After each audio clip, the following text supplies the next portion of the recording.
Assalomu alaykum, hurmatli kuzatuvchilar, hurmatli o'quvchilar. Demak, bugun sizlar bilan video darsimizni davom ettiramiz va albatta domenimiz Problem Solving and Data Analysis domeni 7-dars. Topigimiz Probability deb nomlanadi, ya'ni ehtimollik. Bu shunchaki o'sha bizdagi kombinatorikani ozgina davomchasi deb hisoblasak ham bo'laveradi. Aslida probability juda ham bir matematikani juda ham katta bo'limi hisoblanadi. Umumiy matematika o'qiganlar tushunadi buni. Okay.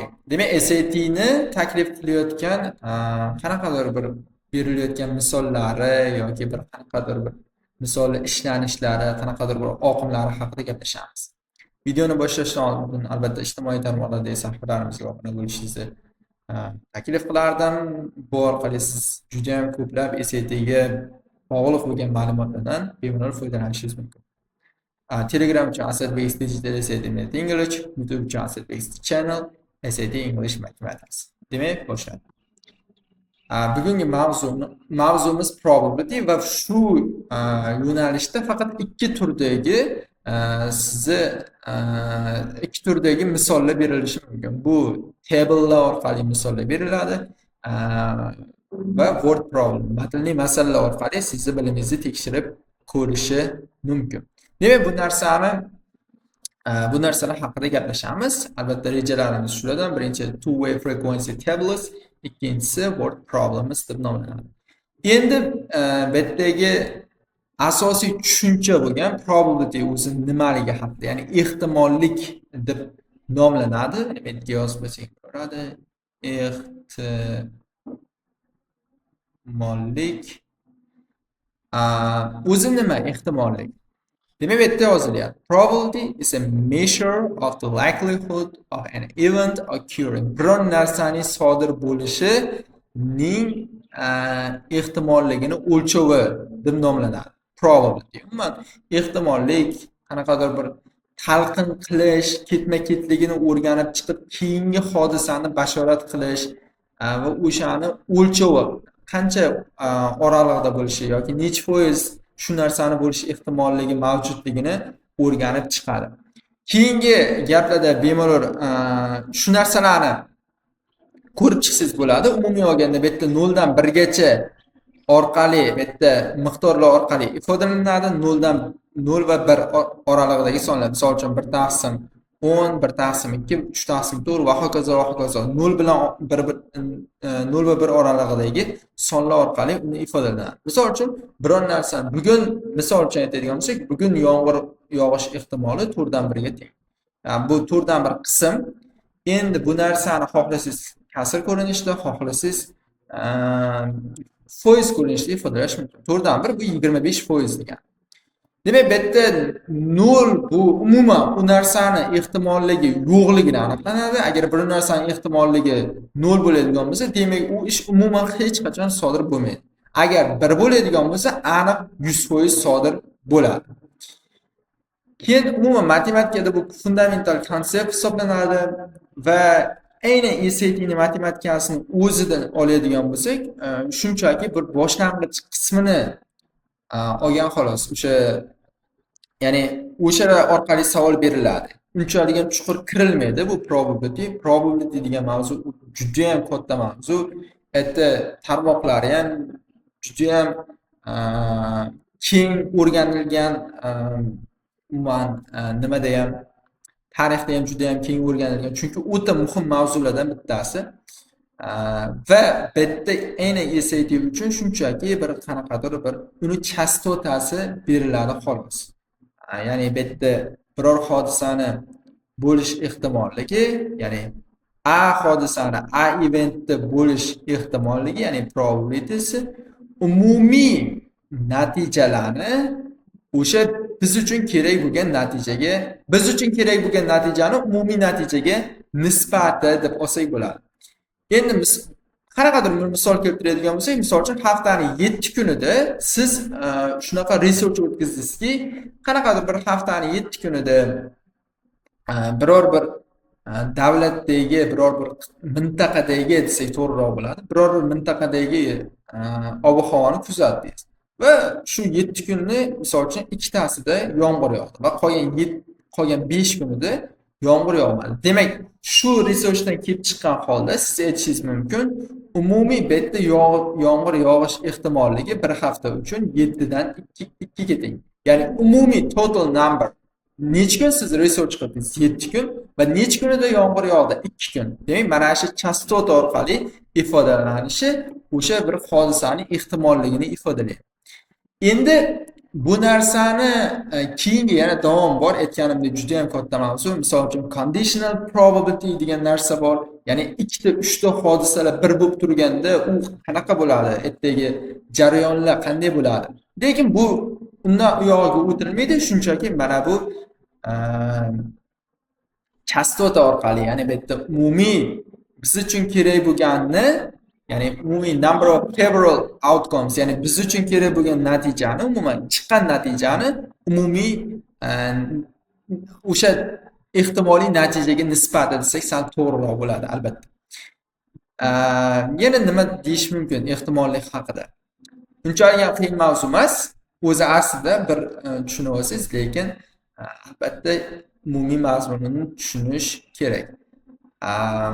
Yana o'shaga misollar xilma-xilligi ortgan sari uni demak qiyinlik darajasi ham ortib boradi. Albatta turli xil holatlarda misollar berilganda uni o'zagini mazmunini tushunganingiz siz uchun uni ishlash uchun qanaqadir bir juda ham katta ustunlik beradi deb aytsak bo'laveradi. Example'ni ko'rsak, table orqali beriladi. Hozir bir marta bu example'ni ko'ramiz va ikkinchisida matnli masala orqali beriladi. Hammasida nimanidir ehtimolligini so'raydi. Birorta hodisa beradi va shu hodisani bo'lish ehtimolligi yoki bo'lmaslik ehtimolligi qancha? Ikkita, uchta narsa berib turib, buni bittasini bo'lish ehtimolligi qancha? Endi aynan jadvalni o'zini oladigan bo'lsak, bu yerda demak, albatta bu yerda tekst qismini o'qib chiqishingiz kerak va o'qib chiqish orqali albatta birinchi qismida o'shanda jadvalni umumiy nima haqdaligini bilib olasiz va ikkinchi qismida o'zi nima qilish kerak, sizga qanaqa vazifa yuklatilyapti, bu haqda ham ma'lumotga ega bo'lasiz. Xo'p, demak, birinchisi aytyapti. Demak, o'qib chiqsak. In a study of cell phone use, 799 randomly selected US teens were asked how often they talked on a cell phone and about their texting behavior. Ya'ni ularni texting, ya'ni message yozish qanaqadir bir ketma-ketligiga binoan message yozish xulqi deb tarjima qilinadi. Agar to'g'ridan-to'g'ri tarjima qiladigan bo'lsak, men texting behavior deganda ularni qanchalik tez, qanchada selfon orqali gaplash, ya'ni 799 ta randomly US teenlari tanlab olinyapti. Randomly tanlab olinyapti. Ya'ni misol uchun bu yerda bergan texting behavior light bo'lganda, medium bo'lganda va o'ta yuqori bo'lganda, ya'ni heavy bo'lganda qanaqa bo'ladi ularning gaplashishi. Ya'ni qanchada gaplashadi. Talks on cell phone and daily gaplashi, demak light bo'lganda bu 110, agar nima bo'lganda daily bo'lmaganda does not talk on cell phone daily, ya'ni har doim daily gaplashmaganda 146 bo'lar ekan. Ya'ni umumiy 256 bu light uchun to'g'ri keladi. Lekin bu ham unchalik ham muhim narsa emas. Tushuntirilishlari va ikkinchi qismi biz uchun muhim. The data are summarized in the table above. Ko'rsatilgan deyapti. If one of the 799 teens surveyed is selected at random, hammasi bitta nazarda tutilyapti. Agar shulardan bittasi tanlab olinsa, what is the probability that teen talks on cell phone daily? Teen talks on cell phone daily. Ya'ni kunlik selfonda gaplashadigan, suhbat quradigan desak ham bo'laveradi. Teenlarning ehtimolligi qancha bo'ladi? Mana, demak 799 ta odamdan shunday bittasini tanlab olsaydi, mana shu bittasining mana bu tipga tegishli bo'lish ehtimolligi qancha deb aytyapti. Ya'ni shu tipga tegishli bo'lish ehtimolligi qancha? Okey. Demak, umumiy outcome, ya'ni umumiy nechta? 799 ta. Itemda soni 799 ta. Va bizdagi umumiysiga e'tibor bersak, ya'ni aynan shu, hali favor outcomes dedik-ku, aynan shunga e'tibor beradigan bo'lsak, buni soni 415 ga to'g'ri keladi. Demak, 799 dan 415 deb hisoblab qo'ysak bo'ldi. B javob bo'ladi. Bu mutlaqo to'g'ri javob hisoblanadi. Va shunday nazarda tutamiz. Endi bu yerda faqat biz uchun umumiy uchun so'radi-da, 799 ta hammasi uchun so'radi. Agar 799 dan hammasi emas, misol uchun faqat buni heavy uchun qancha deb qolishi mumkin. Albatta aytdim-ku, xilma-xilligi ortgan sari yana boshqacha holatlar tuzilishi mumkin. O'shanda 166 ni 240 ga nisbat bo'ladi. Misol uchun qanaqadir yana kategoriya tanlab qo'yganda. Demak, umumiy tushuncha bittaga aniqlab olganimiz umumiy qancha, bularning o'zi qancha va umumiyga nisbat 415 taqsim 799. Bu javob to'g'ri. Bu jadvalda shunaqa bo'ladi. Jadvalda endi boshqacha turlari ham bor. Umumiy total so'ramasligi ham mumkin yoki bu yerda shakli boshqacha bo'lishi mumkin, umumiy jadvalli va qanaqadir bu yerda ichlarida so'z o'yini bo'lishi mumkin. Albatta shunchaki jadval bilan tanishtirish bo'ldi bu yerda maqsad.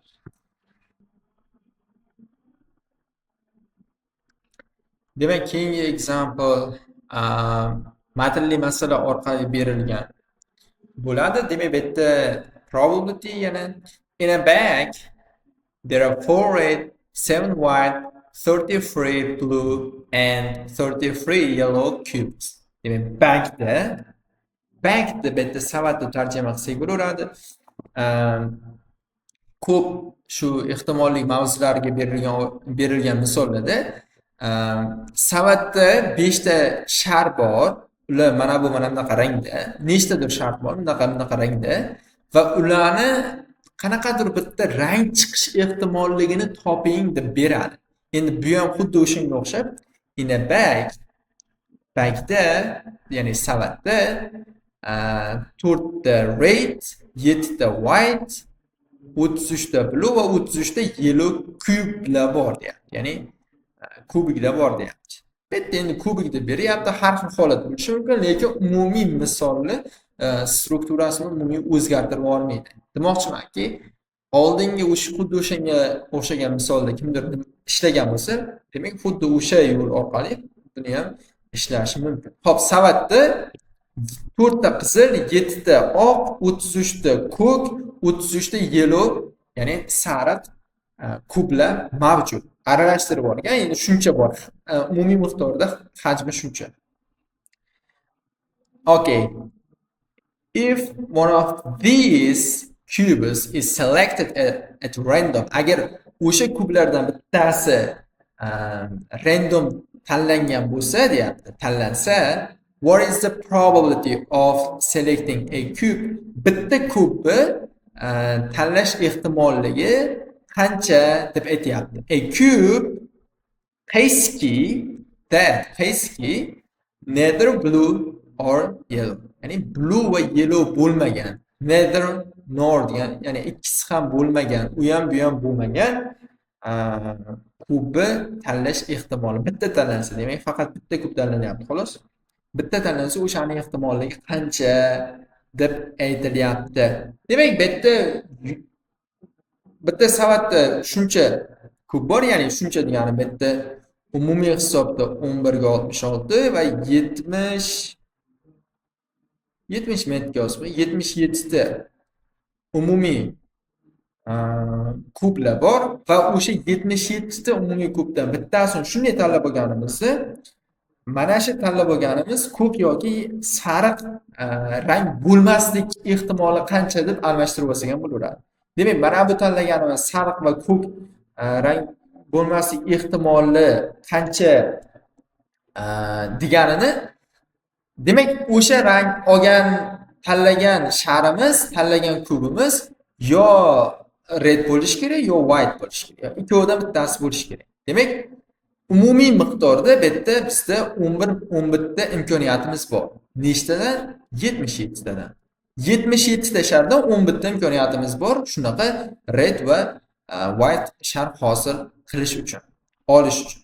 Demak, bu yerda 11 ga bo'lib o'rsam 1 taqsim 7 degan ehtimollik kelib chiqadi. D javob mutlaqo to'g'ri hisoblanadi.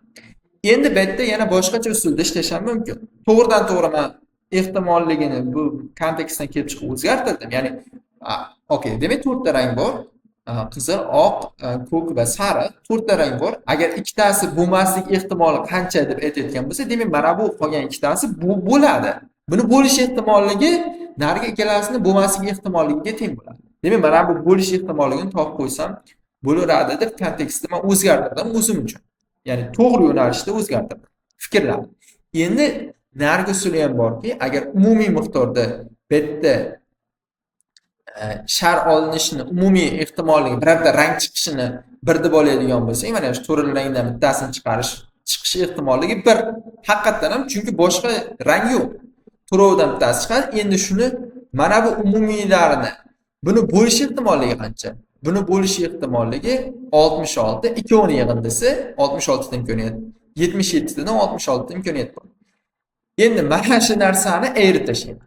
Ya'ni umumiy ehtimollikdan 1 dan buni ayirib tashlsam ham 1 taqsim 7 bo'ladi. 11 taqsim 77 va hokazo yana 1 taqsim 7 bo'ladi. Mana bunaqa kontekstda ham kelib qolishi mumkin sizga berilgan misol. Asosan shu ikkita turi bor. Ya'ni birinchisi o'sha aytganimizdek table orqali berilishi, ikkinchisi shu matnli masala orqali berilishi. Word problemda bu shaklida berilishi. Albatta, yana ham ko'p boshqacha bir yo'nalishlar bo'lib qolishi mumkin. Word problemlarda ham boshqacha savollar tug'ilib qolishi mumkin. Agar kimdadir xuddi o'shanga o'xshagan savollar bo'lib qolsa, bemalol komment qismiga yozish mumkin. Albatta, qo'ldan kelgancha tushuntirishga harakat qildik. Oldingi video darslarda ham aytganman, maqsad shunchaki SATning matematikasi haqida tasavvur uyg'otib olish, ya'ni u map hosil qilishda o'zi qayerga ketyapman, bundan keyin nima step keladi, nimalar beriladi va nimalarga tayyor turishim kerak. Mana shunaqa savollarga oz bo'lsa-da javob berish edi maqsad. Agar videoni shu joygacha tomosha qilgan bo'lsangiz, demak sizga kattakon rahmat aytib qolaman. Good luck test takers, you got this.